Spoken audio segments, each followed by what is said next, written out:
I wanted to address a comment that Jordan Peterson had made on the Roommates podcast.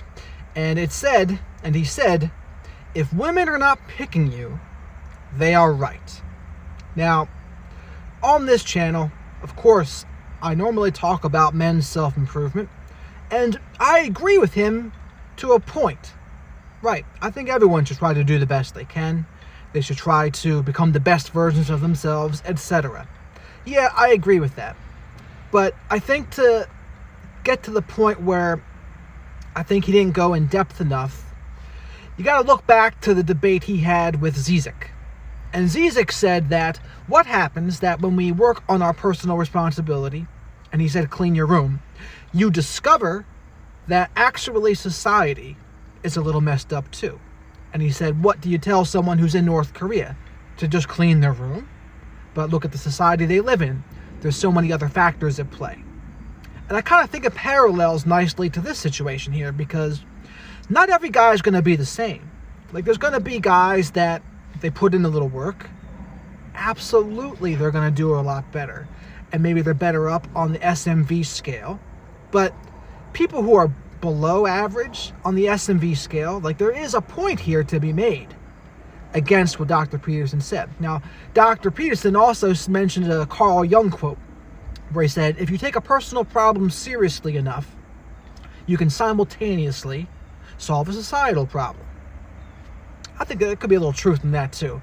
But I think the big thing that what Dr. Jordan Peterson doesn't touch on is the fact that we are in a gynocentric social order, a feminine primary social order, and he believes that the feminine way is the correct way. And we have unfettered hypergamy right now. And to claim that that has zero impacts on the sexual marketplace, I think that is also foolish.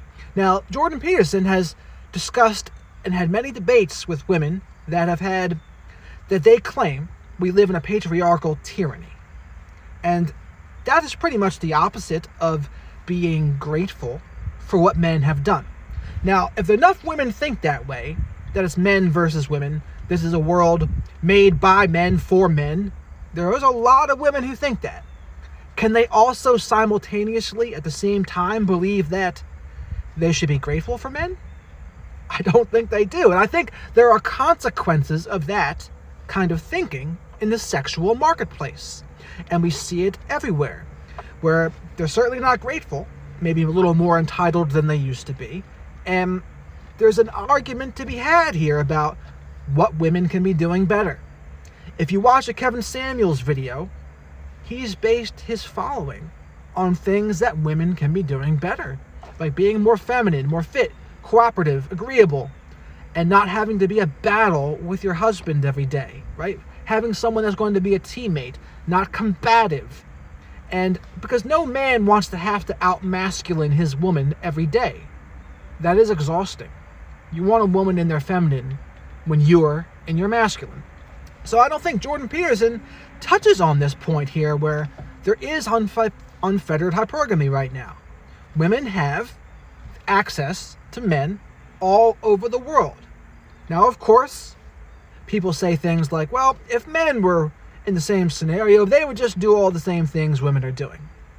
And possibly that's true, but there used to be institutions and community-wide guilt and shame about the sexual marketplace and being a single parent and etc. that kind of kept hypergamy a little more in check. So now we're in an era that hypergamy is out of control.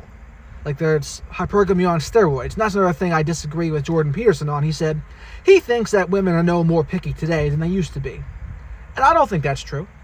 I was watching Clarey's channel the other day, and he had an essay that he wrote called, What If Women Just Don't Like Men? And he had mentioned a study where women swipe right on 1 out of every 100 profiles on Tinder, and then they go out on a date with 1 out of every 100 matches. So if you extrapolate out those odds, it is kind of low. It is low, and Aaron said that women aren't really too interested in average men right now. And we can't talk about this without looking at the actions of women. Look at the actions of women. There's a lot of women who are also single, and they go single deep into life. And is there a reason for that? And so if women are correct to not be picking the men, what about the men, the high-value men, that are not picking the women, that are just sleeping with them and then kicking them to the curb? Is the man right to do that as well? I have a feeling Jordan Peterson would say that actually they're bucking their responsibility, because I think, whether he realized it or not, he's got blue-pilled thinking. He believes in the feminine primary social order. It's been conditioned into him. He has been an academic, after all, and that's where it is. That stuff is there, and it seeps into your consciousness. Now, he's been able to fight it in regards to the patriarchal tyranny stuff, but I think there's a blind spot here for him, where if enough women think that way about the patriarchal tyranny, of course there's going to be consequences. And Cappy, Aaron Clarey, he was talking about what's going to happen here in the future, where he mentioned this specifically, if you talk and you write down the 5 things you're about to buy next, whatever they are, you will learn that the majority of those things are here because of men. Now, women, like I said, when they're upset about the patriarchal tyranny, they are certainly not also simultaneously grateful for the things that men overwhelmingly provide. And I just don't think they care. They don't really care about it. But there is a problem in society when there's a large group of men that's becoming larger that are unhappy in the sexual marketplace, where they're producing things for who? For no one. For other people to use. Not their own wife and not children, because they don't have a wife and kids. And this is becoming a larger group of people. So again, there is a time and place for the personal responsibility argument, and I absolutely agree. There are certainly men that should do that. There are men out there that is all they're missing. They could do personal responsibility, and things will go better for them. But then there's other guys that maybe are choosing to leave the sexual marketplace, and maybe they think the juice isn't worth the squeeze, and they would realize that they had to work their butts off just to be the beta bucks for a woman that has entered her epiphany phase and is trying to cash out of the sexual marketplace. I don't think that's an enviable position either. Why would a guy want that as well? Now, I do think women and men are better off together. Men and women should complement one another. Men's weaknesses are complemented by women's strengths and vice versa. So that is an argument for pair bonding, but right now, it is tough. It's tough. It's not going to be easy.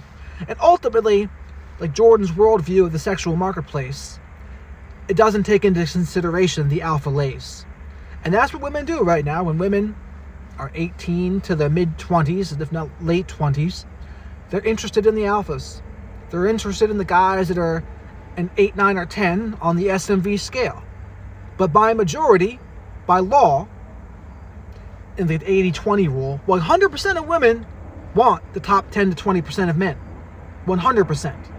But by definition, there's going to be more men who are not that. There's going to be more average and below guys. Now, a guy can try to be the best average guy he can be, but when there's societal stuff going on, women resent men a lot of times. Women believe men created a patriarchal tyranny.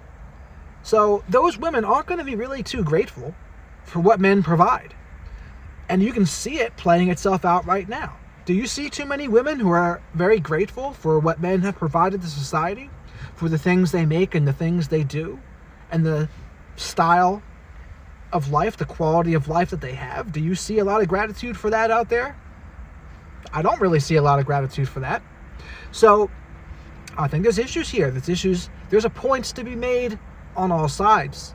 Like there's a time and place for personal responsibility and extreme ownership, as Jocko Willink would say. I mean, I do that in my own life. But admittedly, not all men are going to have my experience in the sexual marketplace. I'd like to think I'm a little higher on the SMV scale. So it's not... The story for me is going to be a little different than the story for other people. I'm not going to be stupid and think otherwise. But if someone's not very attractive, shorter, or very, very awkward and has anxiety, it is going to be hard for that person, without a doubt. It's going to be hard for that person. So, are women still right not to pick them? well, maybe in a survival sense, but it's not taking into account that women's beta buck side of hypergamy is now accounted for. They're making their own money, or the government subsidizes them in other circumstances, but they don't need that beta side anymore. They just don't. So what's left? The alpha lays side is left. That is all that's left.